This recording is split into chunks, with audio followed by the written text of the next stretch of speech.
Hello everyone, my name is Jared Alexander and it's 8th December. Here's my little proof of life thing. And today I will be dissecting a sheep heart. I'll pause the video as I get it prepared.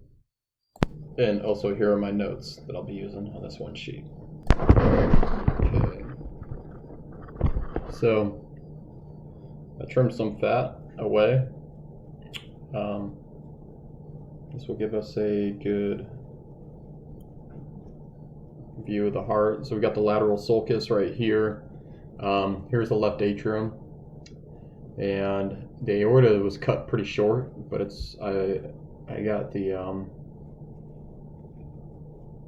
I have my probe poking into it right there, and this is the pulmonary artery. Again, it was cut really short, coming from the right ventricle.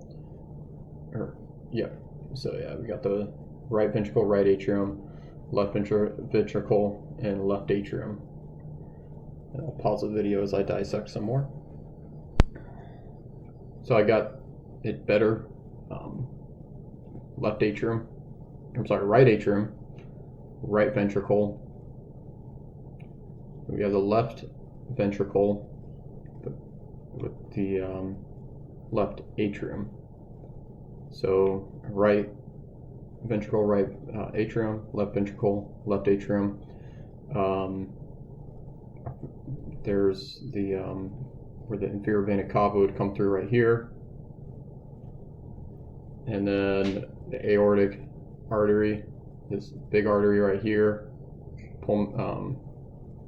pulmonary artery right here.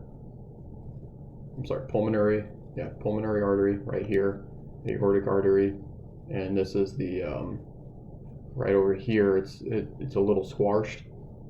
Is the right ventricle, left atrium.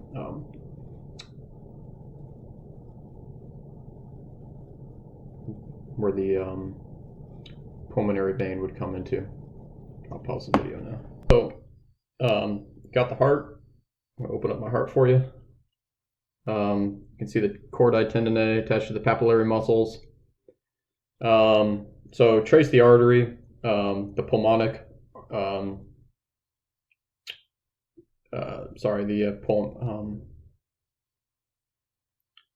I traced the left atrium to the pulmonic vein, and I did slice a little bit into that, but I can see the leaflets of it. It's very difficult. I can also identify the endocardium, the myocardium. It's hard to tell through this camera and the lighting, but so I have the pericardial sac wasn't on it. Epicardial muscle would be what's the next layer is, the outside layer.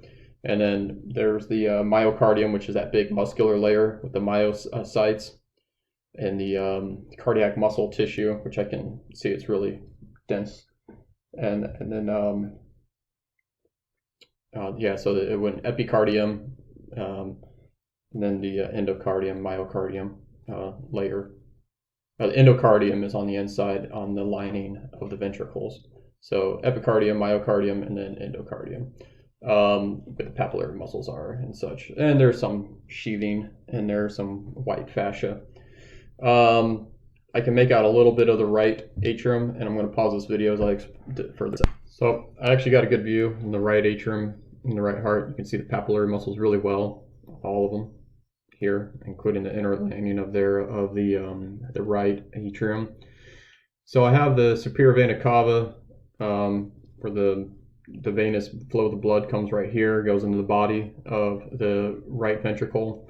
Then I have the pulmonic artery right here, as I can trace it in, and some fluid kind of flew out, but and then I have the valves there. I got a tricuspid valve between the right atrium and the right ventricle. Then I have the pulmonic valve between the right ventricle and the pulmonic artery.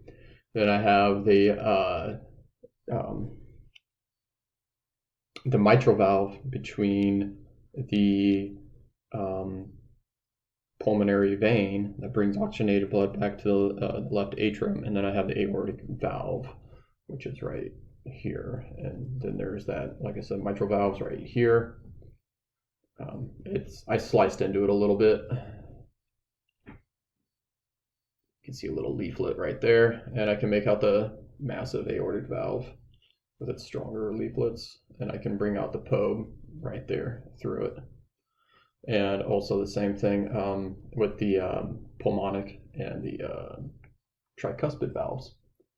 So to recap, on the coronary arteries. So the lateral interventricular sulcus right here shows some of these, the anterior arteries, and then we got the posterior coronary arteries. Went over the chordae tendineae already. It's a bunch of this. Looks like white webbing in there. They're the heart cords, so to speak, and the papillary muscles as well. And I believe that is it. That all I have. Thank you.